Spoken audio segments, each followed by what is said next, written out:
नमस्ते दोस्तों, आप सभी का स्वागत है हमारे चैनल में।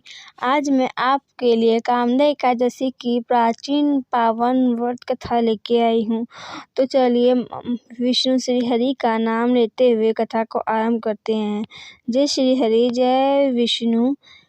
कामदा एकादशी की कथा प्राचीन काल में भोगीपुर नामक नगर से शुरू होती है। वहाँ पुंडरीक नामक राजा राज्य करते थे। इस नगर में अनेक अप्सरा, किन्नर तथा गंधर्व वास करते थे।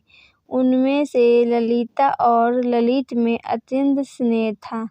एक दिन गंधर्व ललित दरबार में गाना गा रहा था। उसे पत्नी ललिता की याद आ गई। इससे उसका स्वर लय एवं ताल बिगड़ने लगा। इसे कर्कट नामक नाग ने जान लिया और यह बात जाके राजा को बता दी। राजा ने क्रोध में आकर ललित को राक्षस होने का श्राप दे दिया। ललित सहस्त्रों वर्ष तक राक्षस योनि में घूमता रहा। उसकी पत्नी भी उसी का अनुकरण करती रही। अपने पति को इस हालात में देखकर वह बेचारी बहुत दुखी थी। कुछ समय पश्चात घूमते घूमते ललित की पत्नी ललिता विंध्या पर्वत पर रहने वाले ऋषियुमक ऋषि के पास गई और अपने श्रापित पति के उद्धार का उपाय पूछने लगी। ऋषि को उन पर दया आ गई।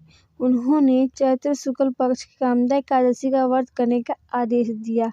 उनका आशीर्वाद लेकर गंधर्व पत्नी अपने स्थान पर लौट गई और उसने अपनी पूरी श्रद्धा पूर्वक कामदा एकादशी का व्रत किया। एकादशी व्रत के प्रभाव से इनका श्राप मिट गया और दोनों अपने गंधर्व स्वरूप को प्राप्त हो गए। जय श्री विष्णु, जय हरि। इस कथा का अंत होता है। इस कथा का जो भी सुनता है और व्रत का पूरा श्रद्धापूर्वक व्रत रखता है उसे महायज्ञ जैसे पुण्य प्राप्त होते हैं और उसके जो पाप होते हैं वो मिट जाते हैं। और साथ ही में अच्छे विचार से भोग बनाए, श्री हरि विष्णु का उनको भोग लगाएं। जय श्री विष्णु, जय हरि।